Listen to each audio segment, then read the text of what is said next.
Did you know that when buying a vehicle, proof of payment does not necessarily mean the car belongs to you? Give me a few minutes of your time, let me educate you.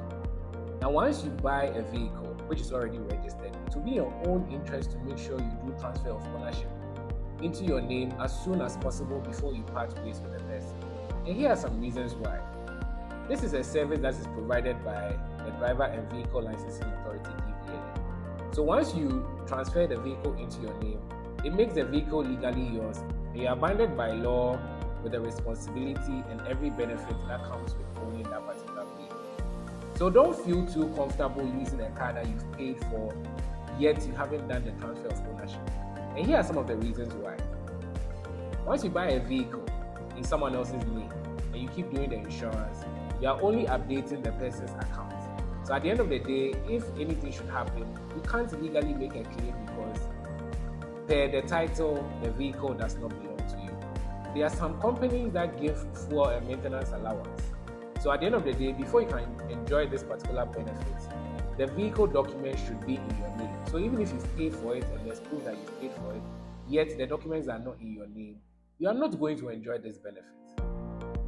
Another reason why you should make sure you do the transfer of ownership is because in the case where you want to take a loan or use the vehicle as a collateral to purchase something, you will not be able to do so because the vehicle documents are not in your name. Let me share this story with you. I had a client once that bought a motorcycle and registered it. And then one day he sells this motorcycle to someone. This person failed to do the transfer of ownership and then committed a crime with the motorcycle. And guess who was arrested and harassed for this process? My friend. Meanwhile, he had sold the motorcycle long ago. I mean, basically months ago, let me put it that way. So at the end of the day, when you sell your vehicle to someone else and they are using it in your name, you shouldn't be so comfortable with that particular arrangement.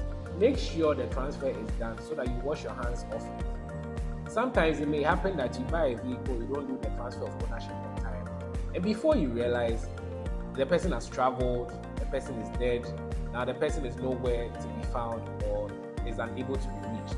When it happens like that, it becomes very, very difficult for DVLA to transfer ownership to you because they can't get hold of the old owner. And who do you think suffers from this? Imagine saving so much money to buy a car, yet you can't put it in your name and enjoy the benefits that come with it. How many of you have heard of this company, Nationwide Traffic Management and Enforcement? This is a company that is going to be working hand in hand with the police and Ghana Road Safety Commission.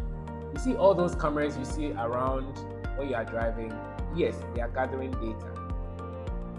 Soon, when you jump a traffic light or you are observed driving recklessly and all that, what will happen is that your vehicle number plate will be captured and it feeds into a database, and before you realize, you receive a text message that you've committed this offense and this is the fine that comes with it. So imagine someone buys a car from you, they are using it in your name, they commit a crime, and then it falls back to you.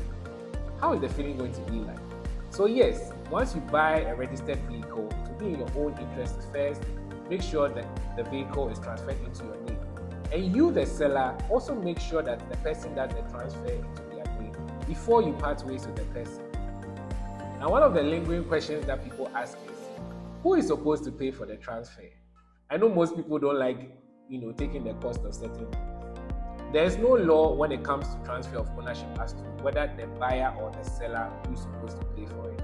This is my general opinion.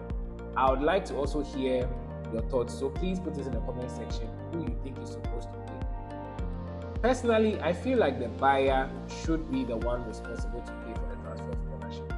Reason being that once you buy a brand new vehicle, whose responsibility is it to register the vehicle? Yes, you buy your vehicle, you go to the DVLA and register it into your name. You don't expect the one who sold it to you to do that registration.